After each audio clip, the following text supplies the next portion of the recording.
Israel advierte, la guerra será larga, este es nuestro 11 de septiembre. El país trata de retomar el control de su territorio mientras Hezbollah ejecuta otra agresión desde el Líbano. Aún profundamente conmocionada tras sufrir el ataque más letal en su historia con más de 700 víctimas mortales, 200 heridos y alrededor de 130 secuestrados en solo unas horas, Israel lanzó las primeras grandes oleadas de bombardeos contra centenares de objetivos militares y civiles del grupo integrista Hamás en la Franja de Gaza. Más de 400 palestinos han muerto, según el Ministerio de Sanidad del enclave controlado por Hamás, en ataques aéreos y en los enfrentamientos armados desde el pasado sábado cuando tuvo lugar la infiltración masiva en el sur de Israel. Decenas de milicianos que llegaron con pasmosa facilidad al territorio israelí fueron detenidos y abatidos al intentar volver a Gaza o seguir atacando localidades. En la noche del domingo, Israel todavía no podía declarar todas esas zonas seguras y sin presencia de Hamás. Aunque lo llama Operación Espadas de Hierro, el ejército israelí no lo considera una ofensiva más sino una guerra. Su objetivo declarado no es acabar con el régimen de Hamás en Gaza sino destruir las capacidades armadas de los grupos terroristas Hamás y Yihad Islámica. Es un matiz fundamental aunque también ello requiera largas semanas de ataques aéreos y una amplia incursión terrestre.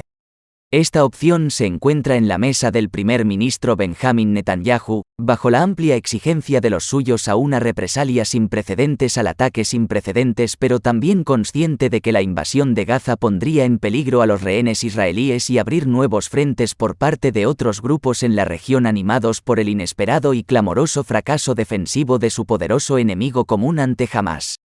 La primera señal se vio este domingo cuando la milicia libanesa Hezbollah disparó varios proyectiles contra posiciones de Israel en las disputadas granjas de Sebaa en el triángulo fronterizo junto a Siria y el Líbano.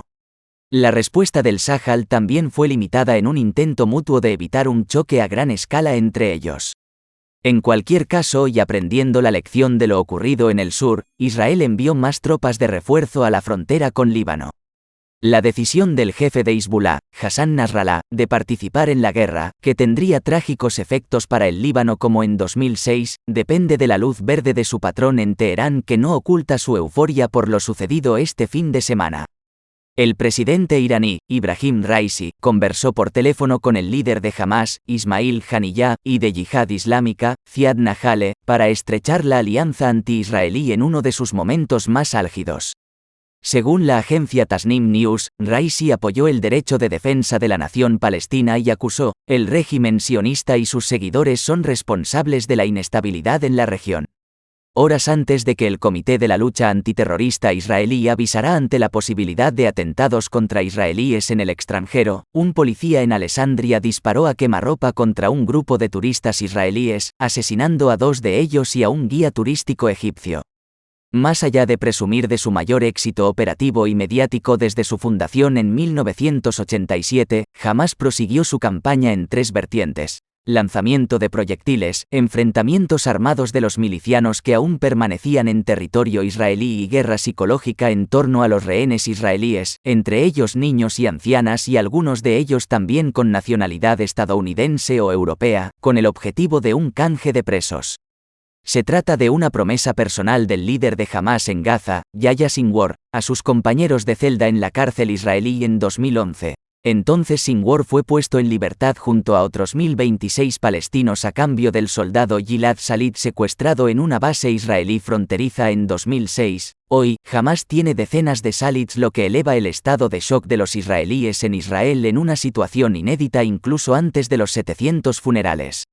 Yihad Islámica indicó que 30 rehenes están bajo su poder mientras el dirigente de Hamás, Musa Abu Marzouk, reveló este domingo por la noche que su grupo tiene más de 100 prisioneros israelíes, incluidos altos oficiales.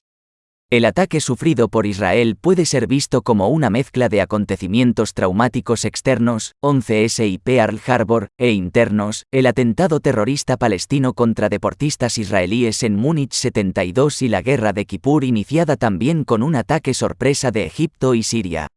De hecho, veteranos combatientes estiman que la caída de las líneas defensivas del 7 de octubre del 2023 es peor que la de las del 6 de octubre del 1973.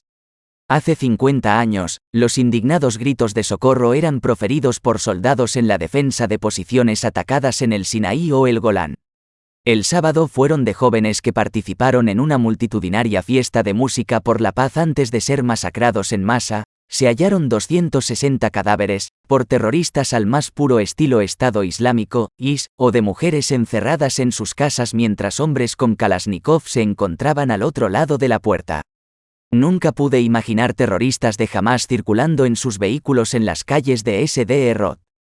Es terrible. Casi todos los policías de la comisaría fueron asesinados, nos cuenta Eva Pincus, que trabaja en el ayuntamiento de la ciudad israelí más próxima a la Franja de Gaza.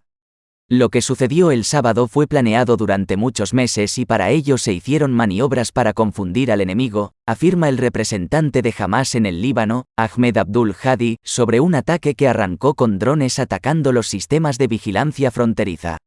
Netanyahu, que dialogó con el presidente Joe Biden por segunda vez este fin de semana, avisa a los gazatíes pero también a los israelíes que la guerra será larga y dura. Israel llora a sus muertos, critica a sus ministros y generales por el monumental fallo definido ya como trauma de octubre del 2023 y pide acabar de una vez por todas con Hamás.